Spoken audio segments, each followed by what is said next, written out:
Action is fine as well because I'm at the Everything's place. beautiful. You're beautiful. Riccardo's beautiful. And where's Fred? I'm coming. I'm here. We're not live, right? Yes, we are. No, we're live. Okay, cool, awesome. I was Okay. Okay, I thought you would wait. Sorry. No, I'm spontaneous like that, and Good. you know, that's why people think I'm cute and they love me. But anyways, God. so you Yeah. know what?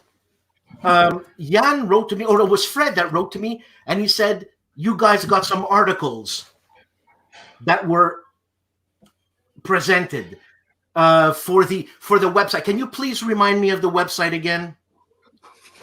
You keep the paper. Quite Riccardo. easy. Yeah, there's the note. I didn't have Here any is my info. great didn't have any subtitle. So look, man, the articles. First of all, who can we say who wrote the articles? What it's all about?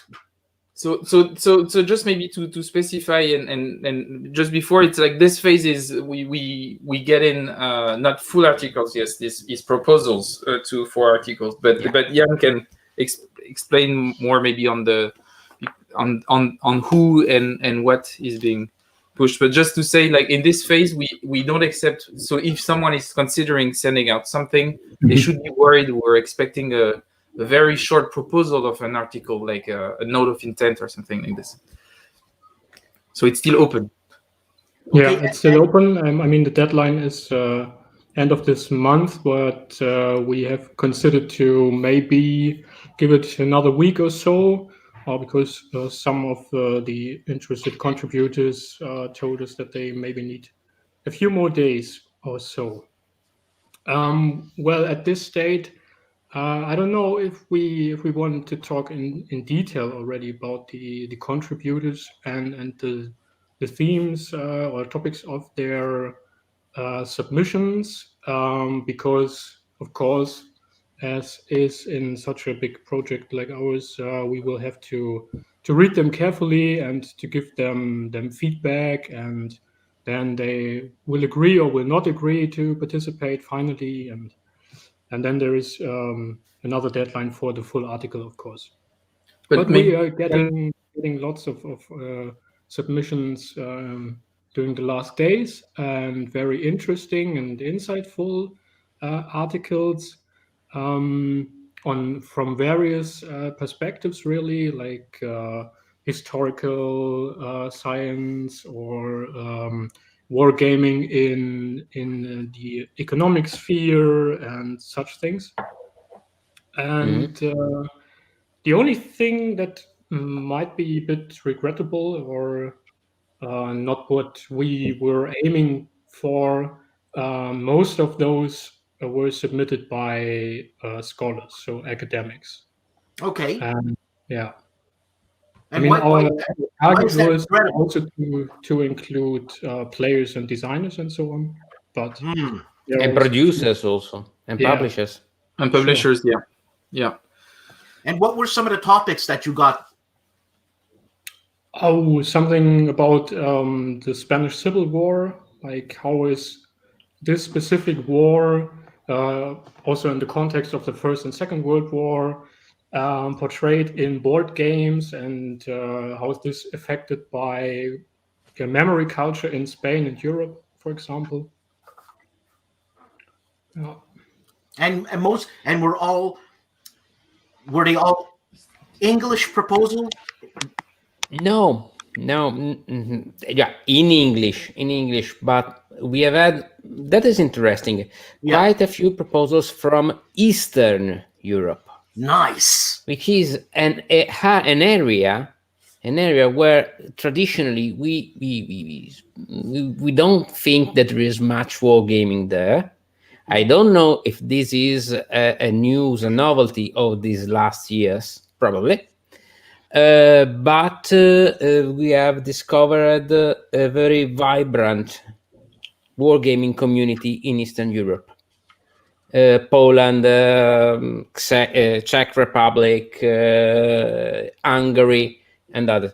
We knew that, because we had Phalanx, we had Da Virtuzi, we had Tactica y Strategia, and many others, many other subjects. Okay, but we knew that it was just from a publisher and now an author viewpoint. You know, you had this single character, okay, this single author, this single publisher, but it was, at least we thought, we thought it was just an individual.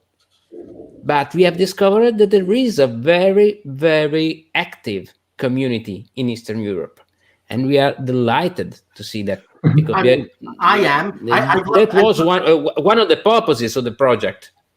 Yeah, I'd love to know these guys. Do they have a YouTube channel? I know Tactica e Strategia. That's Wojciech, right? Yeah. Okay, and the thing is, I've been in touch with Wojciech because I want him on, because this guy's got like 1 million games. He drew an atlas for this, an atlas for that. My God, what a wealth of information! And he brings wonderful Polish vodka to the Italian conventions. But very good. Yeah. That is a great plus for him. Yeah, no, I want to have him on. But anyways, no, that's good. I mean, I know there was a Russian channel on YouTube, but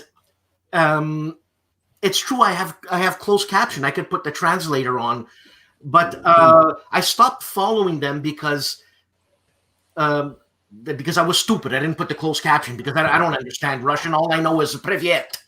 You know, and I know something else, but I'm not going to say it here. But anyways, but there is definitely something. But as you were saying, Dan, there is the language barrier. I know that for Red Flag over Paris, I was in contact with someone called Petr Mogis from Czech Republic. He actually has a podcast, and when I look at the episodes that he's having, it looks awesome. It looks awesome. It's like I want to listen to that podcast, but my Czech is very limited, so I guess I cannot. And he made a full episode on the game, and the other episodes seemed really, really cool. And he actually got introduced to some other people he knows over there, game playtesters for the game. So it looks like they have an active and vibrant community. Just that there's a language barrier is a bit tough to go across, but I'm pretty sure that what's happening right now is like it's gonna expand. We're gonna have, I guess, more and more things coming from over there. I'm hoping to see some designs coming from. They already have publishers, but even in even more Eastern Europe countries, like we could have designers emerging. So I'm actually really looking forward to that, because I'm just super interested to see what kind of topics are going to come up and how those topics are going to be approached. That was also something that was really cool. Also in the early days of Phalanx, some of the games that they were releasing about the history of Poland were very different from any games that we've seen before. So yeah, there is definitely something happening. The language barrier is probably something that prevents us from knowing too much about it.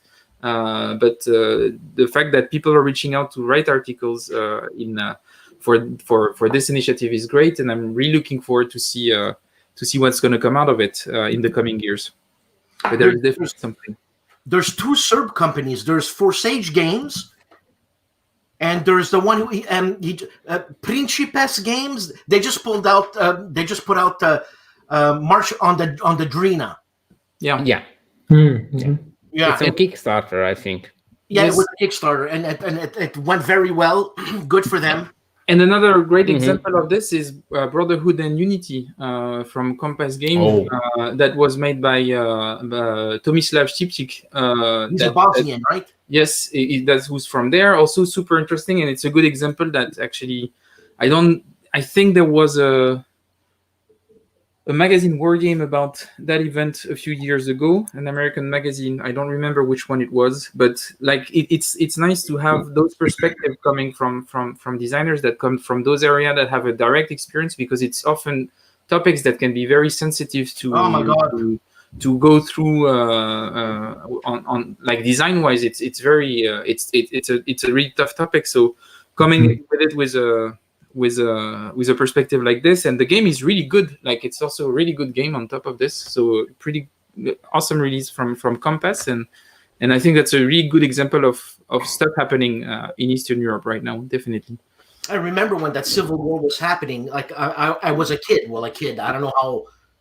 You were not a kid then. I'm sorry, I wasn't a kid, no. you are not a kid anymore. Stop lying. We were kids. 1, 2, 3.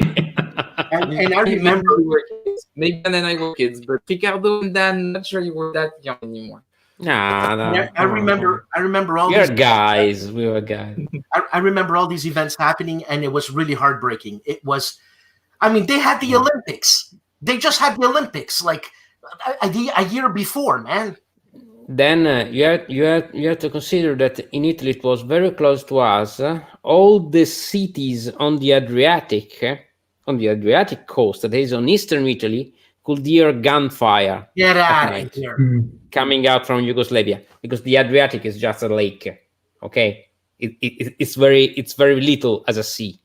It's a very small. It's a very narrow sea. So Pescara can hear everything. Yeah, Pescara, Ancona, and all the others. By night, they could hear gunfire. It was just like a distant storm, but they could hear distinctly every single night. So, and we had NATO planes taking off from bases here in Italy. Wow. Yeah, we were. I don't want to say too much, but we were basically at war. Essentially, yes. They were using not in our territory, not with our pilots, and sometimes also with our forces, but we were essentially at war. That was the climate. So it was. That is what they say when I say that sometimes in Europe we are very close to history, to the events that we are representing. The Spanish Civil War is another very good example. And we had an abstract about that. That is collective memory. In Spain, there are people where one grandfather fought for the nationalists and another for the republic. Unbelievable. And the family has remained split up. Of this course. Family history. It is very, very, very, very close. This happens also to the States when we say about him. We speak about the American Civil War. Yeah, that's right. World War I, World War II. But it's very, the places. Yes, There are so many places, so many things. And it's happening right now in the States between Democrat and Republican. Yeah. I know families that have been torn apart because the son is a Democrat, but the father's a Republican. Yeah, but please, Dan, don't put. Let's not put to the same. Don't go to politics. The same level of the Spanish Civil War and the election in the U.S. I think it's a bit like the Spanish Civil War is something else, and we should be careful about mixing up too many things. To your point, Riccardo, the thing also about Europe is that those history cross the border, as you say. I think here from Italy, and the Spanish Civil War. There was a lot of refugees that escaped Spain at the end of the Civil War to go into France. And I know that very well because my family comes from Spain and fled Franco.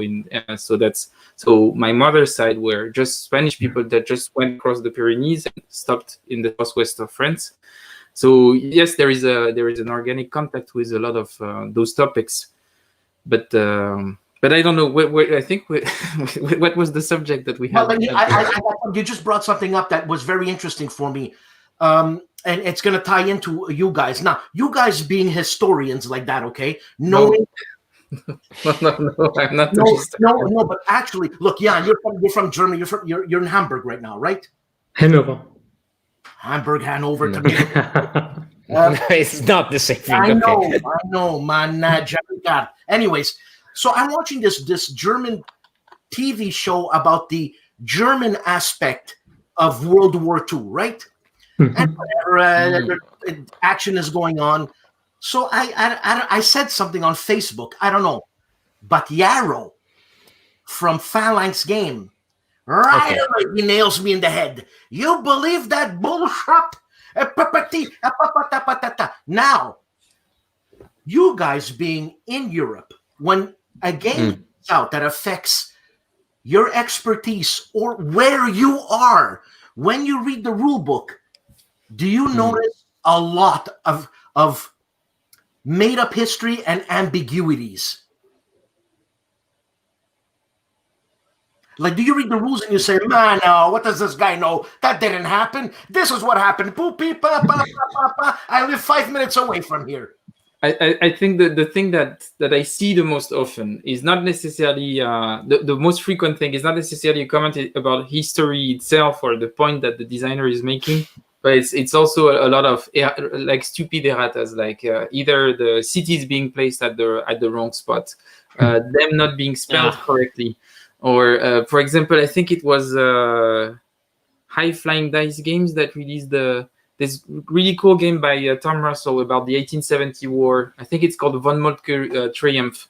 And you had actually the Eiffel Tower on the cover, the Eiffel Tower that was built like 20 years after the war. So those kind of things. But it's usually it's usually just poking fun at publishers and designers that are a bit too far sometimes from the topic and make obvious mistakes that someone near from there wouldn't make. But I don't know if I have an example of a game about French history. Not that comes to mind that is so overly wrong.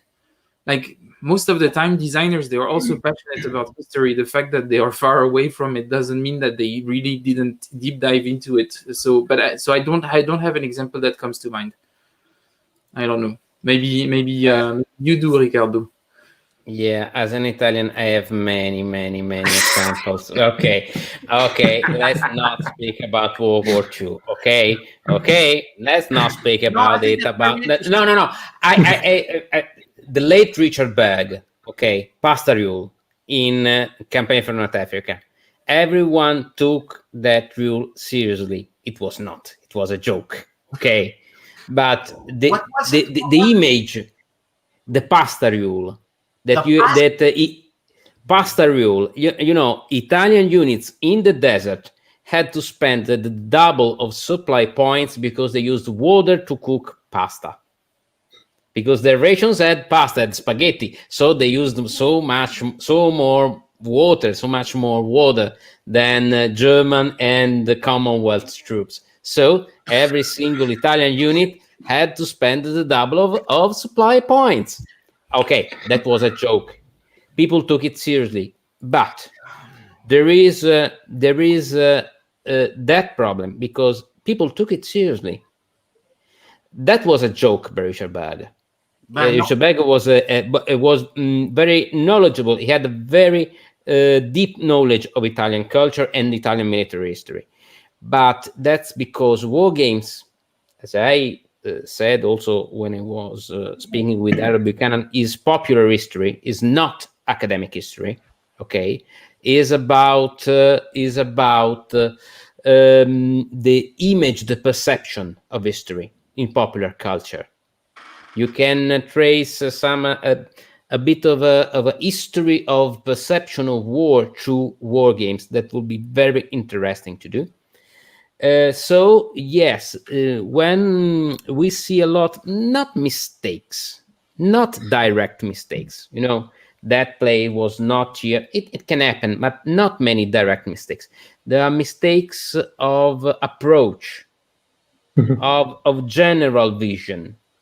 So the historical factors are represented not in a directly wrong way, but no, it's sometimes they're weird. They're not right. They're not quite right. Is that acceptable in a simulation? It can. The difference between game and simulation. Okay, an eternal dilemma. It is acceptable by me if the designer says I did this because the game needed that. Okay, but if you want, you can use a more historical view, a more historical option, and this I saw in Richard Berg's Man of Iron. Okay, he introduced some distortions, let's say about the Agincourt scenario or the scenarios about the Wars of the Roses, because you know Shakespeare told you that this battle went that way, that this guy was doing this, so this is the scenario. But historically, I think that things went another way, and this is the historical rule by me, by my own interpretation of Richard Berg. The game will be unbalanced, Okay, I am warning you because the game will be unbalanced, but if you want, you can try it out. For me, that is honest. Okay. Last thing, please, if you want, I volunteer. Please get someone who can spell Italian names correctly. I don't know why. Wargame designers, wargame editors. It happens with French and German names. Yeah, okay, right. It does. I can't count the ways that you spell out Italian. Even the names of the Italian forts in the desert. Fort Capuzzo. Capuzzo, Capozzo, Capazzo, Capuzza. Guys, it's a map. Take out some map. Okay, you just copy the name. It's not hard. This app, Reggio Emilia, Reggio Emilia, Reggio Emilia. Guys, please. I volunteer. I know a lot of other Italian players who will be very glad, very happy to just check out all this spelling because Riccardo, Italian is a difficult language. I know. When I see you reacting like this, it makes me want to design a war game on an Italian campaign just to make all the names. Okay, whenever you want, I'm ready to cooperate. Ready, and willing. To drive you insane. And you will ask me every day, why didn't you ask me? It's like, because I knew it would piss you off and it would make you be so happy. Please. But yeah, maybe I can continue on Riccardo's point here. Yeah. I would totally agree. And what is interesting, or what we have noticed over the last years regarding digital games, because the community, digital community, is much more connected, even more than the board game community. And there are nearly with any game that is coming out, there are very hard debates on accuracy or authenticity, whatever you want to call it, or what you understand under these terms, of specific details of like, had the tank the screw here or there, and I don't know what's the kill death ratio of a tiger, and so on and so on. And I think, I mean, we understand why this is happening. This kind of group building and identity forming and so on and so on. But from our perspective, it does not lead us anywhere to question the accuracy of a game. Like Riccardo said, a game is one specific subjective model of history, and it is in this specific way because of reasons of the designer, because of his perspective and the culture in which he learned about the history and so on, and the story he wants to tell with the game. So, and that is maybe the right point to link to the question of game and simulation. And to your point, Jan, there is the story they want to tell, and I would even add on that what role-playing experience they want to provide, because sometimes simulating specific things don't make sense because you're putting the player in a position where if he was historically in that position, he wouldn't care about some of aspects of the conflict. Like depending on the level you're putting the person in, what kind of decision he's supposed to make. Like if you were just a general, you're not going to necessarily think about supply distribution in great detail. You just need the supplies to be there at that time to make that offensive. The way it comes here, it really doesn't matter. And you're not the one saying, oh, are those the right bullets? Like you're not that person. The role-playing experience is not that. So there is also this. And I feel like some games are trying to do too much, and they forget that we are providing a role-playing experience. And what role-playing experience are we providing to the player? Is it a platoon leader? Is it a general? Is it a quartermaster general? And that's a completely different things that we're making the players play. I think that's also something that gets forgotten, and too much attention to detail is not realistic. Like, and that's the paradox. Like, too many details and much simulation would be unrealistic, because who would really make such decisions in a real conflict? Who would have so much agency on how troops are behaving. So that's Now I put this up over here because it's very interesting. Okay, the Knowledge Company. I don't know. I heard about this a couple of months ago. These guys, and look what they say: unparalleled, scaled, meticulous research, historical accuracy, and flawless rule engine. Provides a supreme gaming experience. Wow. Sign me up. I'm there. Okay. Yeah, sign me up. Okay, no problem. No problem. But do you want us to trash a game live? No trash. No trash. And why our games are the best. Okay, that's subjective there. Okay. My kid looks better than your kid, whatever. But these guys, I think there are a couple of guys or 3 guys that research like crazy and have... Yeah. Okay. Have you heard of this company before?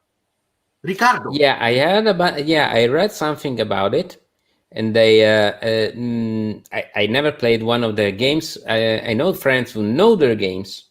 Okay, they swear to me that they are very good games, and I have no doubt that in their own kind, in their own kind, they are very good games, very good Italian games. If you want that from a game, no, absolutely, it's like that. And no, absolutely, and it's not a problem. If you want a very detailed, meticulous game where every single supply point counts, these are your games. This is your kind. I would ask a question. Okay. Like, what's the scale? No problem for me. It is not the kind of games. Personally, I am looking. It's not the kind of experience. Of gaming experience I am looking for. So basically, you don't want to reenact the war in absolutely all aspects of how can I even say this? Weather we've understood. Weather plays a role. That's no problem. We get weather. But like I don't know, was it Jan that said it's not the right screw, this and this and that? But these guys supposedly know what screw is in there because that's how much research and I'm assuming here because I wanted to interview these guys. Okay. I don't know, but and the game price like £515, like that's probably $800. But you're learning something in this game. I mean, if it's what it is, you're learning the history. You know exactly what happened. I hope they know that the Eiffel Tower was not put up at that certain time, and I hope they don't make stupid mistakes. Because at that price and at that level of expertise, mistakes. That's a responsibility. Mistakes, no. Okay, that's good. That's correct. That's correct. This is a responsibility. Who wanted to know? You're taking some responsibility with those claims. There's wicked responsibility. That's correct. If you're gonna say, I mean, if you're gonna charge $800 for a game, which look, if all of the work has been put in. You got to pay for that research. You got to pay for that. Hey, I've got no problems with that. And the scale, I don't know. What's the scale? 15 miles per x. I've seen. Oh, that's. But I want to see the scale. Very granular. Very granular. What is the scale of the counter? What a counter is representing? Where do I see this? I don't know. Probably on the home page. Because I think that the system is just the same system. And that's right. It is 10 to 15 miles or kilometers or kilometers per hex, which is an incredible amount of detail at that level. Yeah. Anyways, more like the old Europa series. Yeah. So probably not the same scale. I don't know why I got in my head. I had to come out. But the approach is similar. Yeah, he says, look at the price tag. Yeah, but Russell, the price tag. I mean, if I were to pay Riccardo, Fred, and Jan to devise a game and take all their expertise, and it's going to take 10 years, I don't have any more money. And Russell, you're going to pay big bucks for that game. Yeah, but then it's going to take you 10 years to learn the rules. Set up the game. It's like, okay, cool. Well, I mean, and the rules will be 1/3 in Italian, 1/3 in French, and 1/3 in German. But for sure, it's not a novice game. For sure, you've played. I mean, to say this is a monster game is an understatement. You're playing the war. Okay. You know, like when you get off on D-Day and you're going for Carentan, and there's that girl with the missing leg, and you fall in love, and she's beautiful, Fifi. Look, he's not even moving, Fred. I'm doing it for Fred. He's not even moving. No, but I'm trying to find the scale of the. It's 10 to 15 miles, man. No, I want to scale of the counters. What is a counter representing? Well, I'm assuming at 10 to 15 miles, you got squads. Okay, let me see. You know, I mean, the question is then, why do you believe that you're getting more knowledge about history out of such a game than, let's say, Red Flag over Paris? I don't know. Yeah. And just once again, who in the history of Barbarossa was knowing every troop move on a squad level on the Eastern Front? Nobody. Every order of What are you battle. simulating by that? Yeah, nobody. I'm just asking. And the research can be awesome and everything, but I'm just wondering personally. First of all, as a player, I would never play such a game. It's very expensive, requires a huge amount of time, a huge amount of table space, and I don't know that I would learn anything about the event. But maybe just about the thing that I would learn is the limit of my cognitive abilities to manage that many counters. I'm not that smart. I cannot do it. And I think that every game is an exercise in representation, in abstraction. I know that abstraction is a bad word, but everything is like we need a level of abstraction to make the game playable. And if you want to make a point, you want to abstract the decision-making process. You want to abstract a phenomenon to make it understandable and enabling you to interact with it. Fred, I found it. Ground units typically are divisional in size with brigades, regiments, and battalions included for their combined arms capabilities. Combat effects and the combat power. So everything on the brigade and battalion level for not an operation, for a whole conflict. For a campaign. Yeah. Air units are approximately 40 aircraft at full strength and half that on the reduced size. Naval units are individual ships from battleship to fleet destroyer with smaller craft in flotillas. Submarines to spread the better effects, blah, blah, blah. Okay. If you're simulating, you're being Nimitz. Okay, so you know where your ships are and everything. That makes sense. But like this, I don't know. I don't know. Maybe it's just not for me. No, maybe it's a game to be played by 10, 15, 20 people, man. Yeah, but it's a club game. It's a cooperative game. You should have teams. It's the same with other monster games. No doubt that. Yeah. So that's I wouldn't be surprised, definitely. But I think it's interesting. It's an interesting approach. But then it's for a very few number of people who can afford it, and it's not only about the money. Once again, it's about the space and the time. What I'm asking, out of my complete ignorance of this system, okay, is with such kinetic detail, okay. Every single unit which goes from point A to point B fights unit X with that strength, etc., etc., etc. How much the game can represent political, economical, social issues? Because we have a very now I'm speaking as an almost military historian, there is a traditional split in military history between, I would say, not traditional, conventional military history, which is essentially kinetic history. 21st Regiment of Infantry was in this village fighting 24th Regiment of Grenadiers of that country, blah, blah, blah, blah, blah, blah, blah, with that many people on in the map, etc.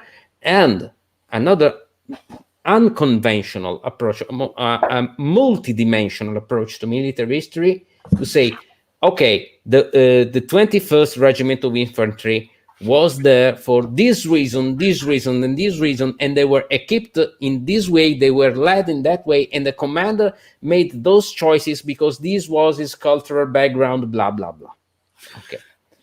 All of this, how much a very kinetic game that can be this, it can be very good at representing kinetic movements, starting from his own preconditions, which can be debatable, because everything can be debatable. How much can it represent why Fall Blau had to be fought in 1942 and had to have those objectives? That is the economic situation of Germany, the expectations of Germans when the first phase of Barbarossa essentially failed, what the OKW was trying to do, the German headquarters, and why it had to do that way, etc., etc., etc. All of these things are actually integral part Yes, of course. of military history. Yeah. And Mark Eman summed it up when in that famous interview he spoke about the difference between kinetic representation of war games and non-kinetic representation of war games, what I like to call linear representation and non-linear representation. Okay, there are many dimensions, many places. If I am so much focused on kinetic representation, I don't think, maybe I'm wrong, but I don't think that a normal player with a normal intelligence can also factor in other issues during the game, because it's too much focused on the kinetic reality. So yes, it is a very good representation, but of just one layer of what we call a war and what we call a simulation. That's it. And I have nothing to add. I agree with everything you just said, because I think that for it to be a good simulation and only be kinetic, it has to be very, very small in scope. Because as soon as as it becomes bigger than this, you have to factor in the political aspects of it. I think if not, it doesn't make a lot of sense. No, it doesn't. Because and I'm sure it's factored in that game. You sure? Well, I hope so. I don't know. Hey, for $800, no politics. But how do you factor it in? When you have to interview the authors of that game. When you make a decision of a system that is that focused on kinetic warfare, how can you factor in abstract situations like this? You mean abstract like politics? Yes. My God. Economics. For me, that's not abstract. For me, that's why they're there. It's because of the politics. Yeah. Yes, but it's not only. I think it doesn't only impact why an offensive is happening. It also impacts how the offensive is happening. Like if you take France 1940, like why France fought like they fought in France 1940. It's not because of military kinetic decision. It's because they were still traumatized by 1914, 1918, the First World War. They didn't want to fight. They were terrorized by the idea of fighting again. So that was that part. Then you also had another aspects of those generals that became so popular during First World War. They actually created a lot of conservatism within the French army. And when you had new generals like General de Gaulle that came in and said, you know what, guys, tanks, that's the shit. We need to go all in on tanks. And nobody was listening to him. And the thing is that this is political things. The fact that we had few very heavy tanks rather than having a lot more tanks, maybe some medium weight and everything. Then you have economical aspect, the fact that the state didn't want to push Renault to produce more tanks, like that we had a very loose relationship to our French bourgeoisie industry, the fact that they were so like they could do business also with our opponents. Like there was a lot of decisions, and if you think about, well, France 1940 happened this way just because of purely kinetic military decision, it's insanity. Like, no, like there is too many other factors. Mm-hmm. So look, I'm gonna interview. I'm gonna get in touch with that guy. The thing is I personally cannot do this on my own because I don't have the questions that you guys would ask. So I mean, if I ever do it, I'd love to have you guys on so you can drill, for lack of a better word, drill the guy and like make him talk, you know what I mean? Okay. Not in a deconstructive way. It just, hey buddy, what's to understand what's this game? Like, do you have this? Do you have that? You know, was Hitler asleep when that was happening?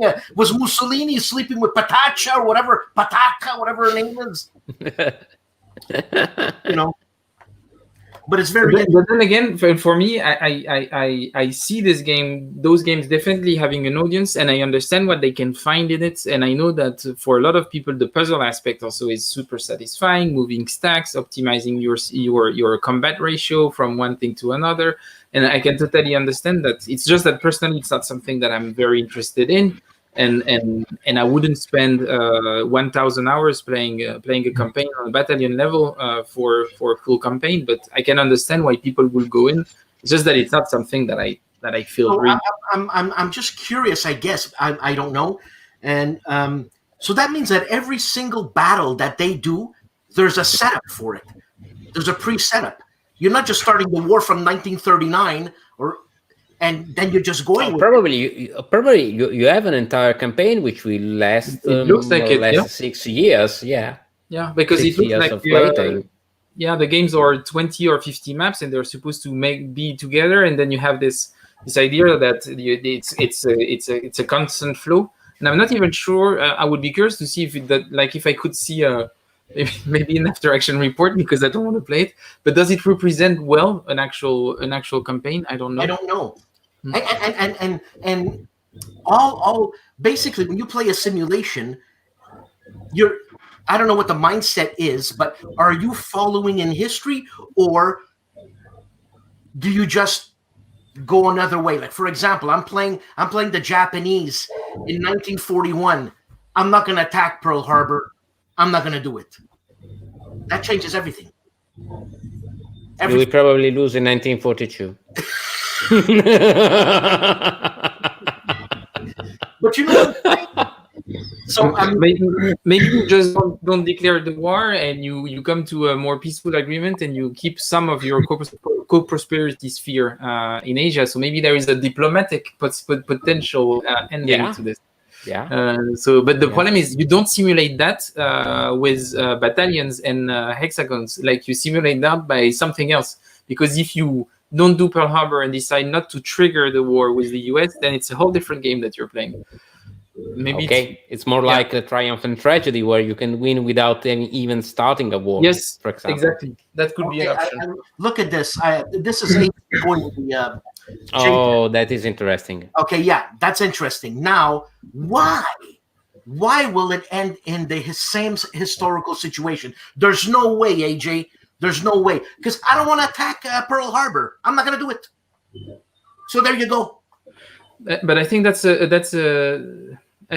think that becomes almost philosophical, because the question is, does history has a path that is inevitable? Like, the fact that you're here now, was it inevitable? Was there anything that could have changed? Was there anything due to chance? Was there anything due to specific decision that happened at a specific time? And I don't know. I think I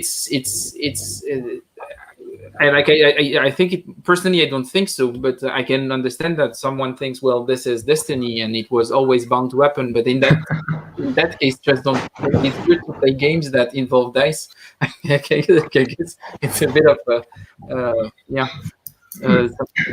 That phrase teaches us why war games are not chess. They have nothing in common with chess. Chess is deterministic. Okay. I make this move, you make this move, and these are our relations. Always fixed relations. Mm-hmm. Okay. War games, they are models, they're interactive models. We come back to Dunnigan here. And war games are playable simulations.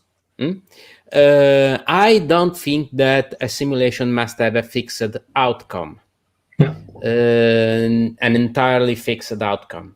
It can be a simulation and have another outcome. It is more a good simulation makes the historical outcome more probable.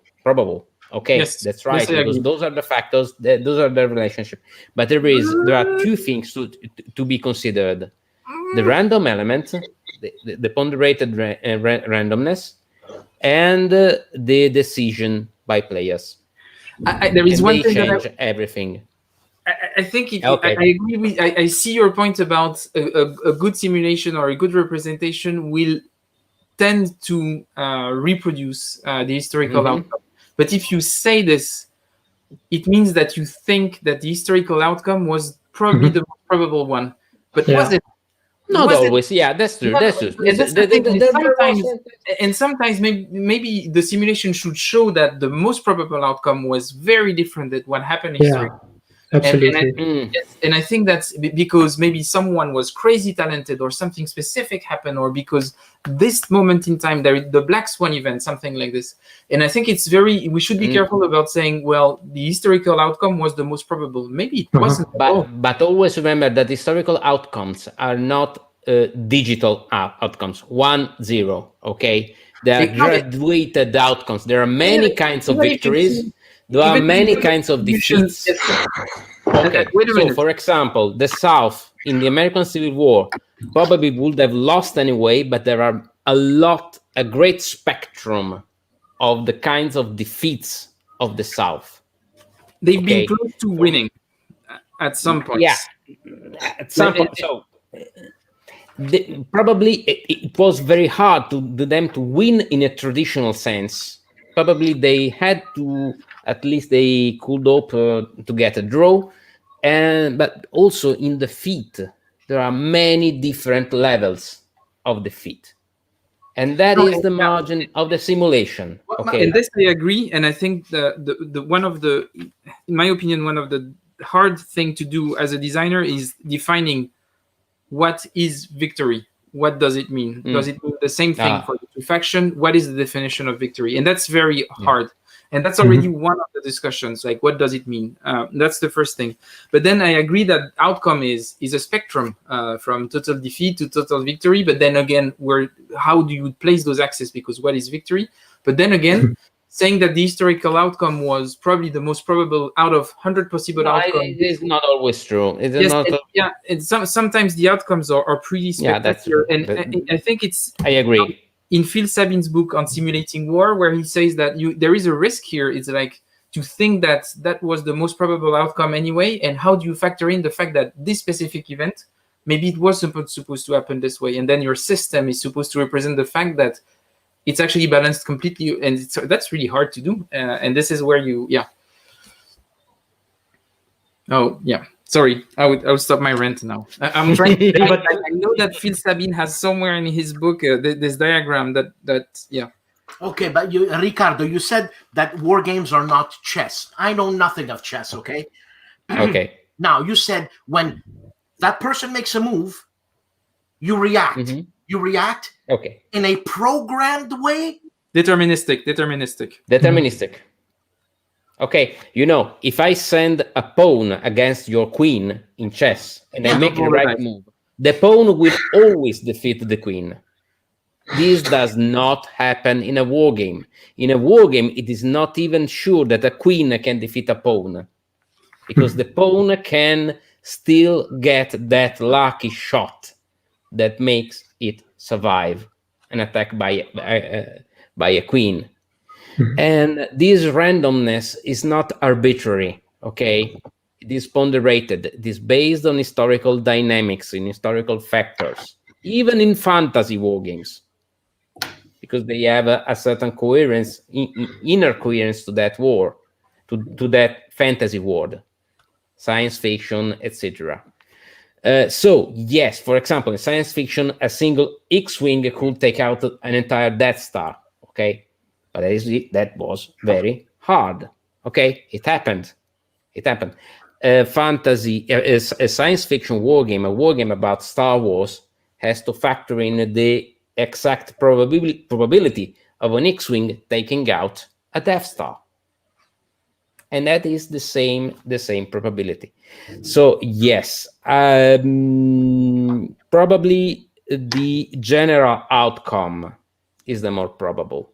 But the general, what we consider the field, okay, of possible outcomes.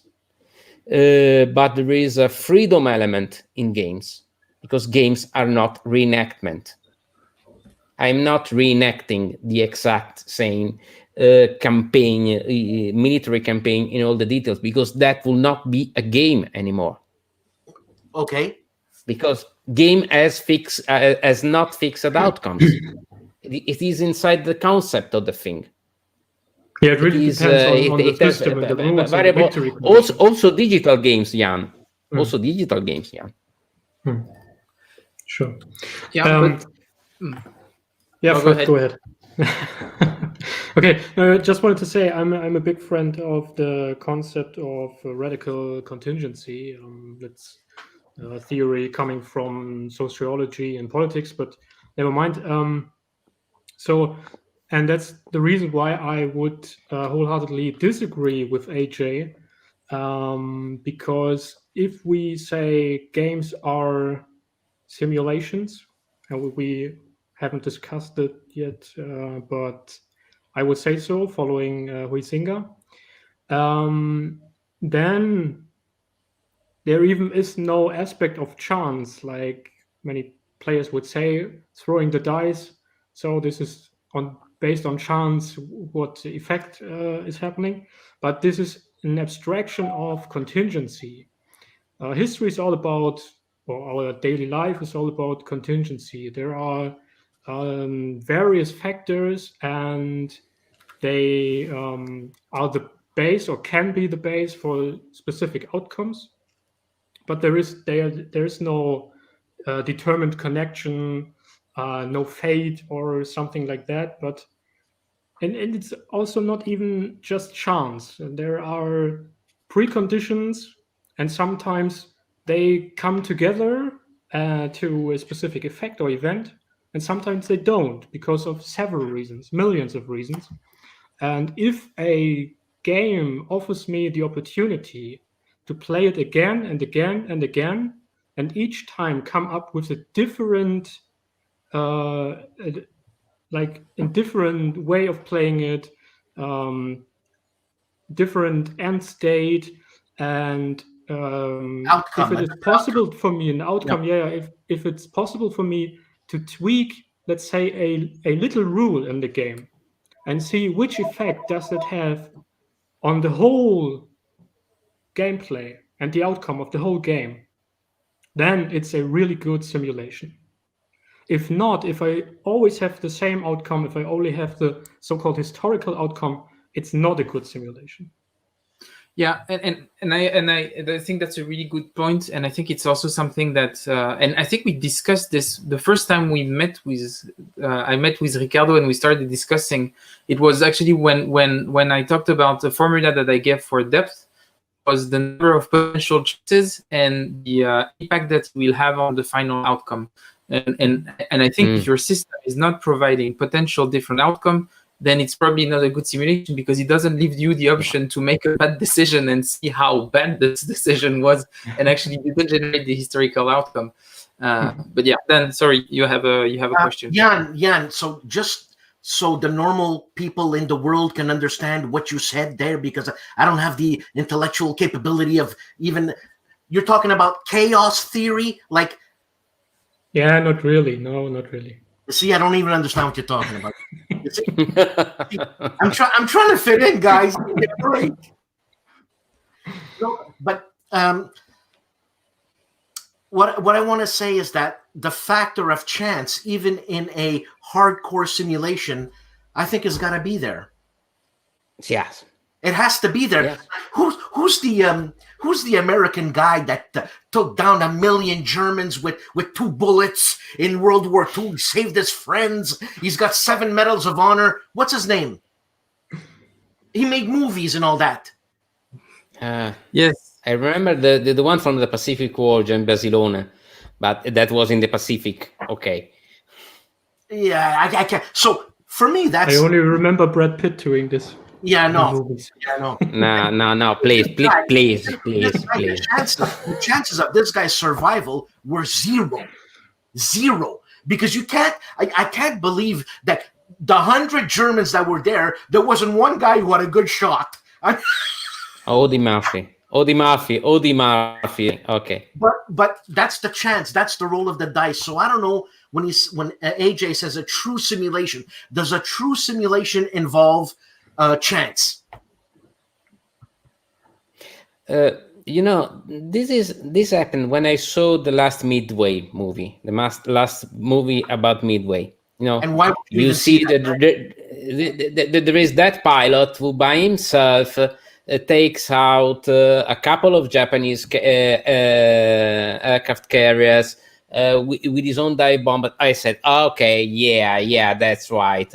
That's just Hollywood. Then I got back and read the actual reports from the battle, and it happened exactly that way. So reality can be absolutely and totally surprising.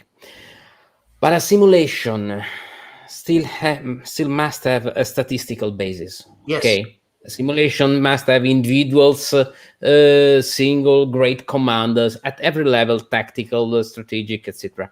A simulation is, however, still counterfactual history in its essence. This means counterfactual history is a history made with the what if. What if the D-Day landing had gone bad? What if the von Stauffenberg plot to kill Hitler had succeeded in 1944? Okay, yeah. What would have happened?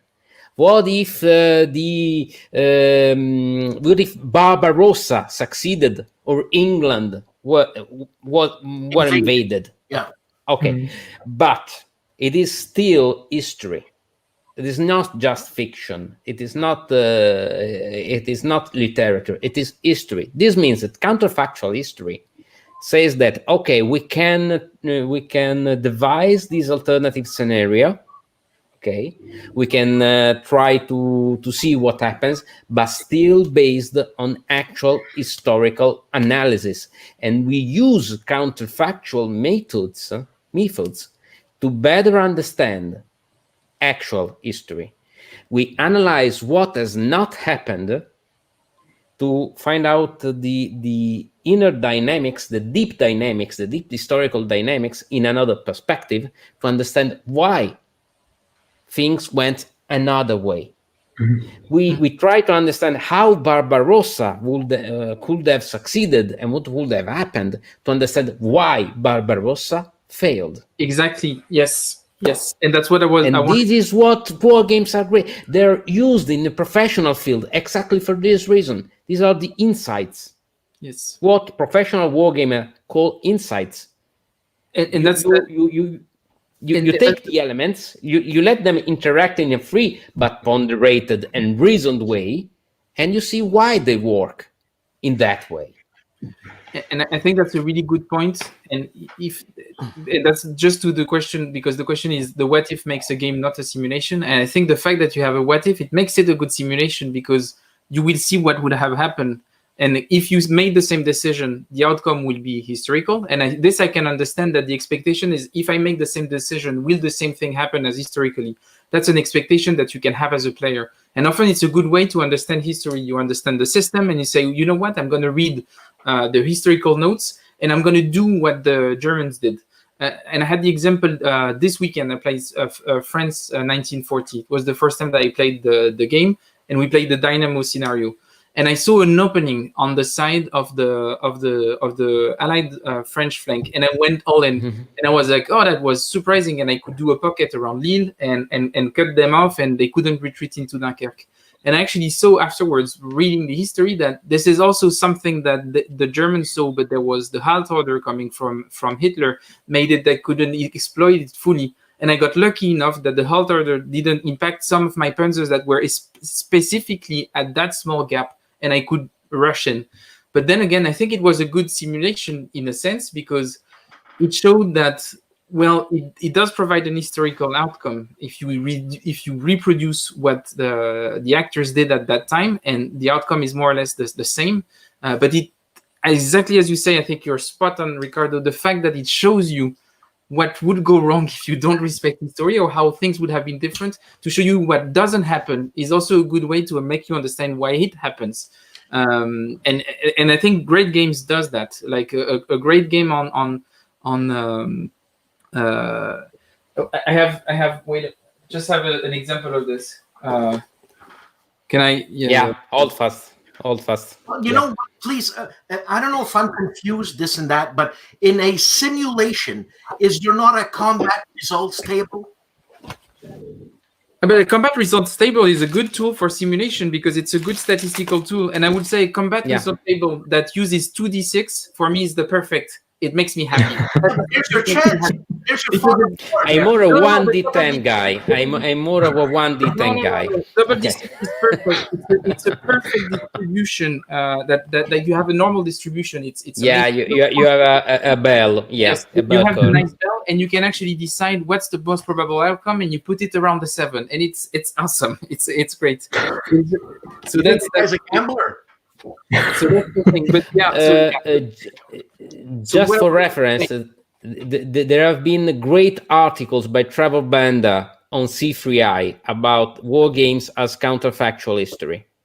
On the last C3I issues, he made a great historical scenarios about D-Day gone wrong, etc., and has made a great series of articles about counterfactual history on C3I.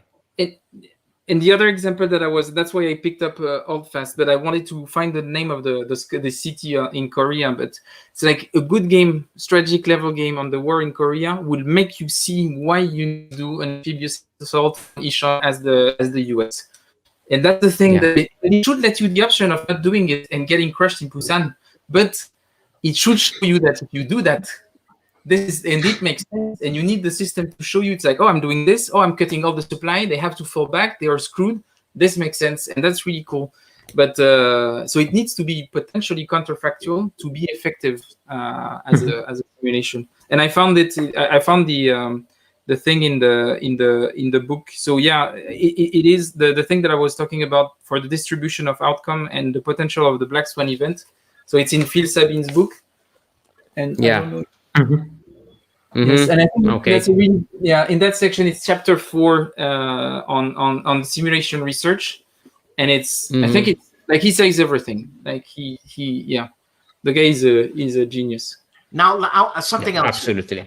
Something else, because I'm ignorant of these huge simulations. I've never played a monster game. So if it's a simulation, where's the fog of war? What do you mean? There is fog of war. If it's a fixed simulation. Yeah. Where is it? Yeah. You have the perfect knowledge problem, because you have two problems. Traditional war games let you have perfect knowledge, which is absolutely totally pointless. It's totally weird. I cannot even find the word for it. Let's just pretend that as generally you have a good CRTs that say, okay, if I launch Picket doing that charge, okay, you have this modifier, this modifier. Oh, if Lee had that, he would have never ordered the Picket charge. No. Okay. This is not the way war works. First problem. Second problem is what I call the Grouchy paradox. The Grouchy paradox is that we all know, because we all studied the Waterloo campaign, that you do not have to detach Grouchy with a third of the army. Okay, so as a gamer who knows history, I would never detach Grouchy, even when it could be good, it could be positive for the campaign. These are the two main distortions. Okay, perfect knowledge and the Grouchy paradox. Yes, because we have the aftersight knowledge. And I would say, what does stack optimization represent? Like, I'm just gonna a question for you, Riccardo. When you're playing a hex encounter game and you're trying to optimize your ratio to go from 3 to 1 to 1, what does it represent historically? Please tell me. I'm curious. I just want to know. It's like a lot of war games go a great long way to mitigate this factor. For example, the SCS series, Standard Combat Series. The top of the you cannot see the counters below the first, for example. So they introduced the fog of war, or they actually complicate your calculation. You had Ancient Battles Deluxe, which is a very simple game that had a very complicated way of calculating combat factors in close combat. And the author said, I did this because I did not want people to calculate exactly the combat ratios before sending out elephants against the Macedonian phalanx. Okay, I wanted them to say, okay, let's go with the elephants and go, because actual commanders did that. We can be okay. We can say, oh, the Romans did a very silly thing at Cannae. Ha ha ha! We are much better than them. Okay, thank you. It's 2 millennia. We all know that. We all know why. Okay, thank you very much. This is not a war game. A war game puts you in the shoes of the actual Roman commander, lets you understand why they made those mistakes and why they could not avoid in a certain measure doing those mistakes. For example, I spoke about that in a video. A couple of years ago, I played Operation Michael, still another SCS game about World War I, and I made a point as the German player that I did not want to use lethal gas, poison gas. Okay, I didn't want to use chemical weapons from a purely humanitarian point of view. So I ordered my first attack. I wanted to see what happened. I ordered my first attack with my very nice German troops, and then I had a pile that high of German losses.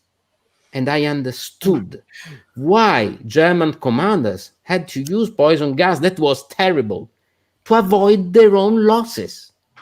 Because if I did not use poison gas, okay, I would have indirectly killed thousands of my own soldiers.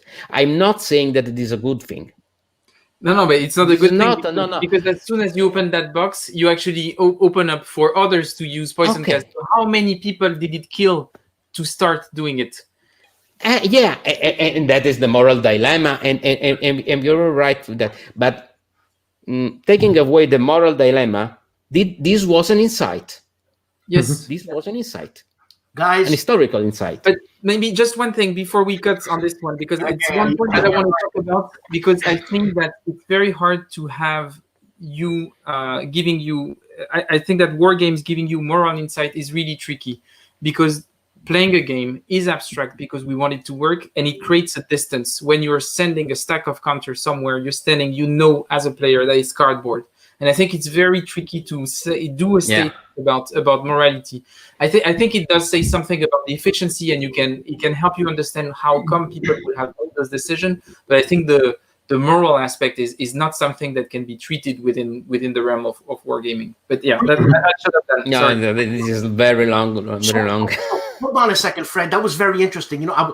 Now, when you're playing a simulation, the moral aspect does not come into it. It cannot. I'm saying that it cannot. It's not the tool for that. Like if you're thinking about morality, you cannot create such an abstraction. And I think that each medium has its benefits to approach history, to approach the personal violence, the morality errors, all those. This is not wargaming. For this you have books, for this you have documentaries, for this you can speak to survivors, and you have social studies that talk about the trauma of specific events, about decisions that were made. This is another way that you approach history. I don't think that we should consider wargaming as being able to tackle all of this. Wargaming gives a lot of insights about political decisions, military decisions, and this is what it's supposed to do.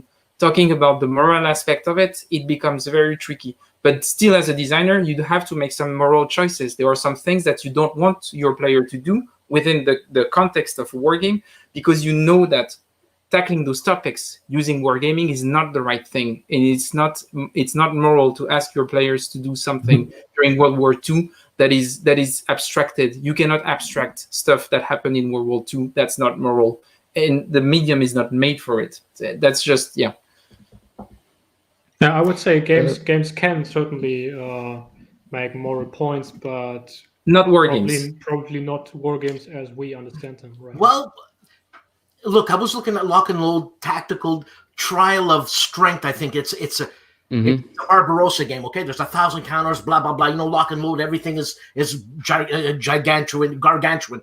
Now, I even forgot what I was going to say. What the hell was I going to say? Oh yeah, each counter had 60,000 troops. 60,000.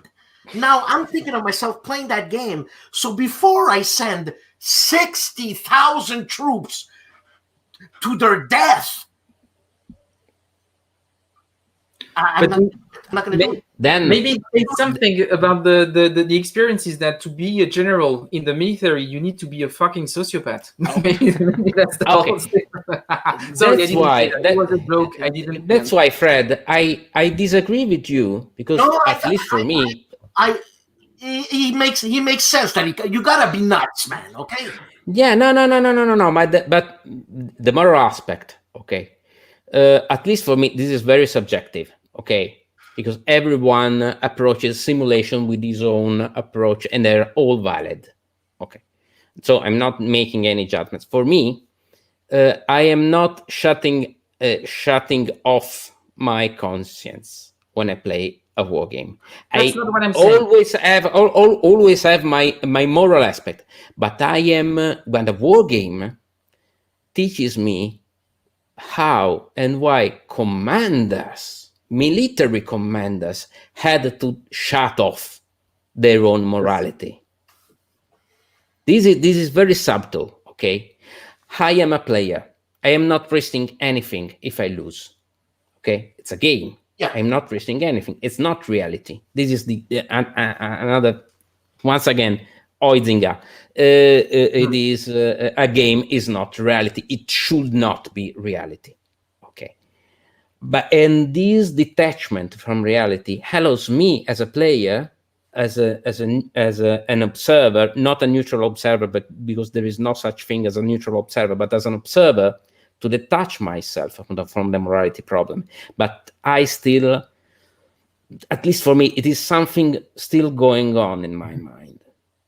I order the charge of the French cuirassiers against the British squares at Waterloo. I see them in my mind's eye, in my mind's theater, and I say, okay, many of these guys are going to die. Yeah.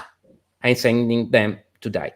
But as a player, I say, okay, the commander thought that, but he could not care about it. He could care about it after. Many commanders wrote great pieces of literature after the battles. Still at Waterloo, Wellington sincerely hoped that Waterloo could be his own last battle because he could not stand them anymore. Okay? And I understand that too. And I can understand this is a privilege because I can understand sending only just small paper counters to die, and they do not really die because the next time they will be alive once again. So I'm not risking anything. That is the power of a game. That is the power of insight, because I'm learning that insight, and this is a deeply moral experience, not a direct morality. We all know that killing is bad. Come on. But we know why in war... Depends who you kill. Here you are. You have moral dilemmas thrown at you, and you can evaluate them without being actually involved in them. And this gives you a very deep, not knowledge, awareness. A very deep awareness. Mm-hmm. That is, for me, the greatest educational value of war games, even greater than actually telling you what happened in that battle. Because in the end, I do not care. History is not just a set of notions. It is not a moral teaching, but is the history of what happened before our times. And it lets us understand the present and probably do something, or at least try to do something in the future. War games and historical simulations are very, very, very great at that. And that is the highest moral value. For me, that is why war games should be played. War should be studied. It's like medicine. If I as a doctor, I have to study illnesses, diseases. But this does not mean that I like them. I study military history to understand what happens in a war and to tell people, guys, this is what happens during a war. And that is also why I play war games. Because after a player says, haha, I won, see what you've done.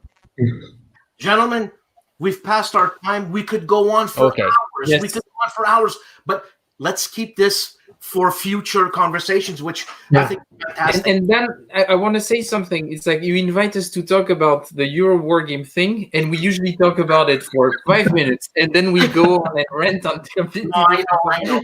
But all these topics will be in Euro War Games. What are we doing then? Are we doing a podcast, or are we promoting the? Well, I think it's wonderful. I think you tricked us then. You tricked us to have a podcast together, and you're just pretending like, oh, what would you like to talk about your book? I see what you're doing, Dan. I see what you're doing. I told you I would be pointing fingers. Be careful, Dan. I have an eye on you. I think you're tricking us, and I don't like what's happening. I had an awful experience the last few times I was here. I had a lot of fun sitting with great people, but I feel tricked. So let me ask you, Jan, what did you have for supper? Pizza. Pizza. Woo! What kind of pizza did you have? With Wiener Schnitzel on it? Oh, Yeah, but you're German. Eat something German. but not every day. Oh my God. Fred, what did you have for supper? I had pizza. I have a really good pizza place downstairs. The guy is Italian. He's a very nice guy. He speaks French really well. He has really good Italian cheese. So I had a smoked cheese on my pizza. It was awesome. It made me happy. That was great. Provola. Yes. Should be provola. Yes. provola. Really amazing. So yeah. What did you eat? Lasagne. Made by Benedetta, by my wife. Why lasagne and not lasagna? No, lasagne. Le lasagne. Because of the layers? Yeah. Yes. And Many layers. Who made the pasta? Benedetta. My wife made it. Fata a mano. Yeah. You're blessed. You're blessed. And hold on. And how many layers? Come on, Dan. Making pasta is not that hard. You could make shut pasta. up. Yeah, no. Especially for lasagna, you could make it at Shut home. up. Don't be an American. Make I'm your. not I'm not an American. How thin was the pasta? Very thin.